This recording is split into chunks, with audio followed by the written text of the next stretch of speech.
अस्सलाम वालेकुम मेरी यूट्यूब फैमिली, कैसे हैं आप सब लोग। मैं बिल्कुल ठीक ठाक हूँ, अल्लाह का शुक्र है जनाब। और अभी अप्लाई कर रही हूँ मैं प्रोटीन मास्क। ये प्रोटीन मास्क अगर आप 15 दिन में एक बार अप्लाई कर देते हैं या आप महीने में तकरीबन 2 से 3 बार इसको अप्लाई करते हैं ना, तो आपको कहीं बॉलर जाके कोई भी हेयर मास्क या आपको कोई भी प्रोटीन ट्रीटमेंट करवाने की ज़रूरत नहीं पड़ेगी। आपने क्या करना है, एक भर के चम्मच लेना है देसी घी का, एक भर के चम्मच आपने लेना है कोकोनट ऑयल। इन दोनों को आपने माइक्रोवेव में 10 सेकंड पे पिघला लेना है।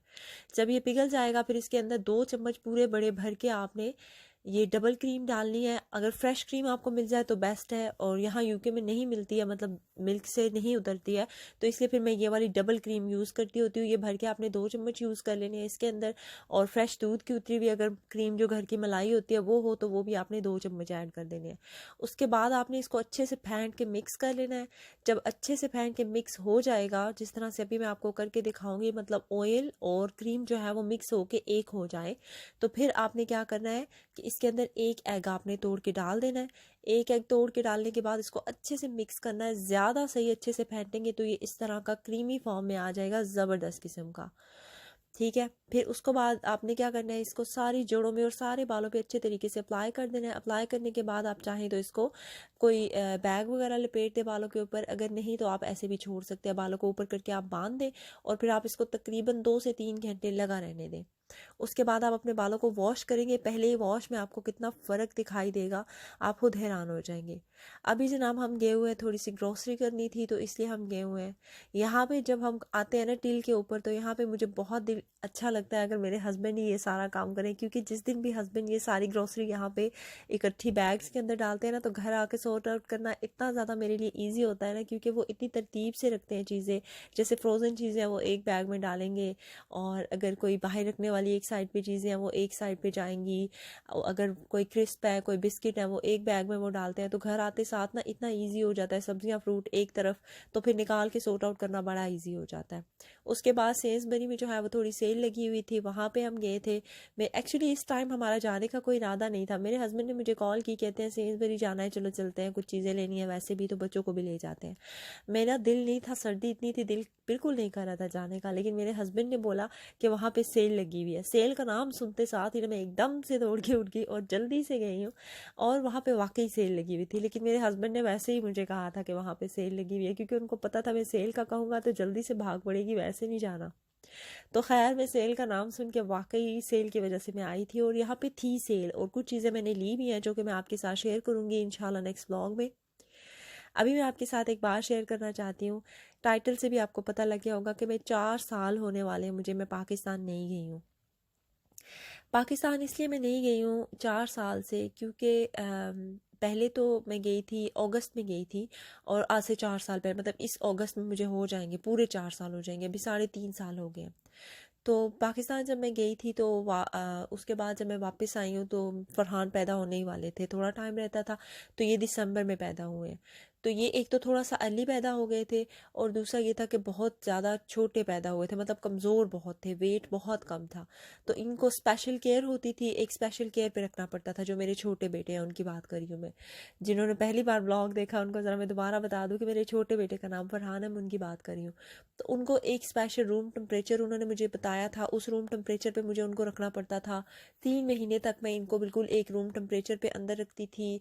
हर एक चीज़ का मुझे बहुत ख्याल रखना पड़ता था। बाहर ज़्यादा मैं ट्रैवल नहीं करती थी। अगर कार सीट पे मुझे लेके जाना होता था तो कार सीट पे भी हर मतलब 20 मिनट के बाद लाजमी उन्होंने कहा था कि आपने बेबी को पहले बाहर निकालना है, निकाल के इसको सेट करके दोबारा फिर डालना है। मतलब पहले 3 महीने मैं ट्रैवल नहीं कर सकती थी कोई भी ऐसी जगह पे जो कि 90 मिनट से ज़्यादा मतलब ये कार सीट में नहीं रह सकते।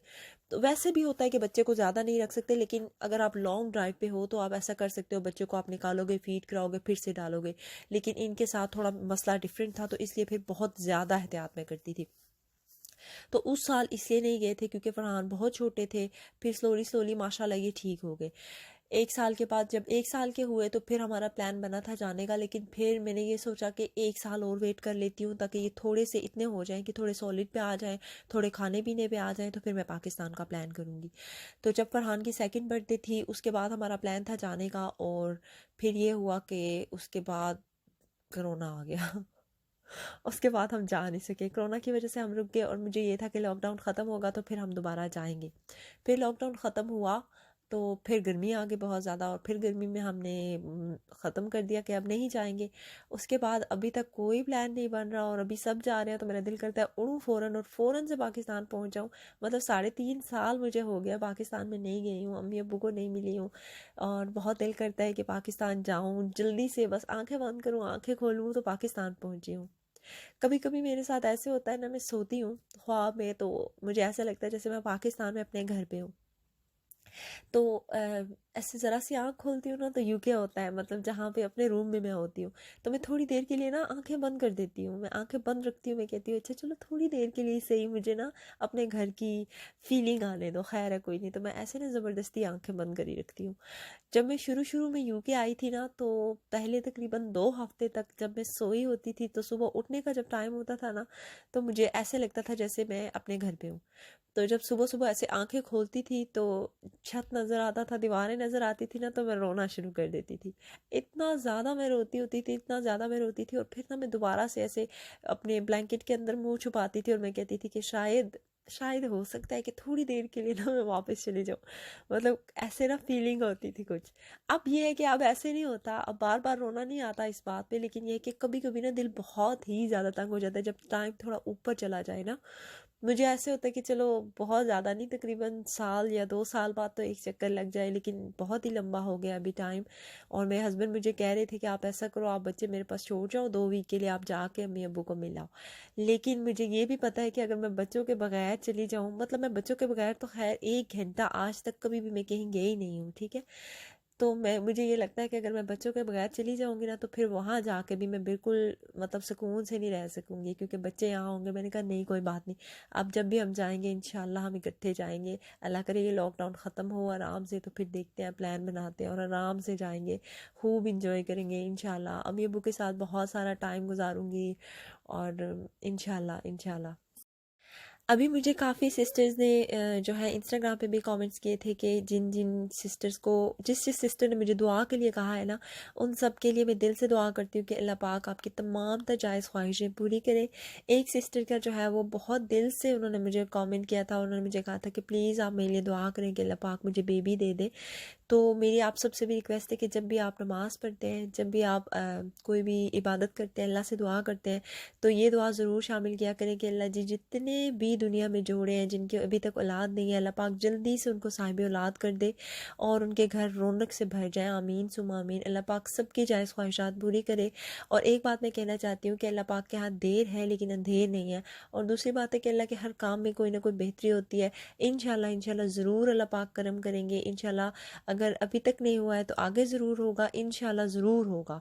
तो मेरी दिल से दुआ है, और मैं आप सबसे भी यही कहती हूँ कि आप सब भी दुआ कीजिएगा। आमीन सुम आमीन। क्योंकि जब ज़्यादा लोग दुआ करते हैं ना तो फिर दुआ कबूल होती है। मेरी एक सिस्टर है जिन्होंने कमेंट किया था, तो उनके बेबी के लिए आप लोग ज़रूर दुआ करना। उनका नाम मैं यहाँ पे मेंशन नहीं कर सकती हूँ, लेकिन आप बस ये दुआ कर दें कि जिन जिनकी भी ख्वाहिश है, जितने भी लोग यहाँ पे बे औलाद है, अल्लाह पाक उन सबको औलाद दे। आमीन सुम आमीन। और जिन सिस्टर ने रिक्वेस्ट की है उनको अल्लाह जी बहुत जल्दी बहुत प्यारी सी औलाद से नवाजे। आमीन सुम आमीन। ये जनाब मैं बना रही थी चिकन ब्रेस्ट में लाई थी, और मैंने जो ग्रीन प्याज होता है वो 2 काट के डाले थे। उसके बाद मैंने उसके अंदर थोड़ा सा टमाटर डाला, फिर मैंने उसके अंदर ज़ीरा, सूखा धनिया, और साथ में मैंने इसके अंदर करी पाउडर डाला और थोड़ी सी कलौंजी डाल के इसको अच्छे से मिक्स किया था। जब वो भुन गया फिर चिकन मैंने अलग से मैरिनेट करके रखा हुआ था, वही सारे मसाले मैंने उसके अंदर भी लगाए थे। ये मैंने मिक्स करके रखे हुए होते हैं, लेकिन उसमें एक ज़ीरा जो होता है ना, उसको मैंने भून के फिर उसका पाउडर बनाया होता है, वो भी मिक्स किया हुआ होता है। बाकी सारे जितने मसाले होते हैं, लाल मिर्च, सारा कुछ लाल मिर्च, सूखा धनिया, करी पाउडर, और जो है ज़ीरा भुना हुआ, उसको करके सारे कुछ मिक्स करके, और फिर कुटी हुई लाल मिर्च और नमक और ऑर्गेनो लीव्स डाल के वो मैं इसके अंदर चिकन को किया था मैरिनेट, और फिर इस तरह से बना लिया था। थोड़ा सा सिरका एंड पे ऐड किया था, उसी के अंदर गल के रेडी हो गया था। बहुत मज़े का बनता है इस तरह से। बस यही था मेरा आज का व्लॉग, आज की वीडियो। अगर आपको अच्छी लगी तो आप लाइक शेयर और कमेंट ज़रूर करें, चैनल को ज़रूर सब्सक्राइब करें। इंस्टाग्राम की आईडी ऊपर मैंने दी हुई, आप लोग ज़रूर फॉलो करें, और वहाँ पर आप मुझे DM कर सकते हैं, मैं ज़रूर आपको जवाब दूँगी। अल्लाह हाफ़िज़।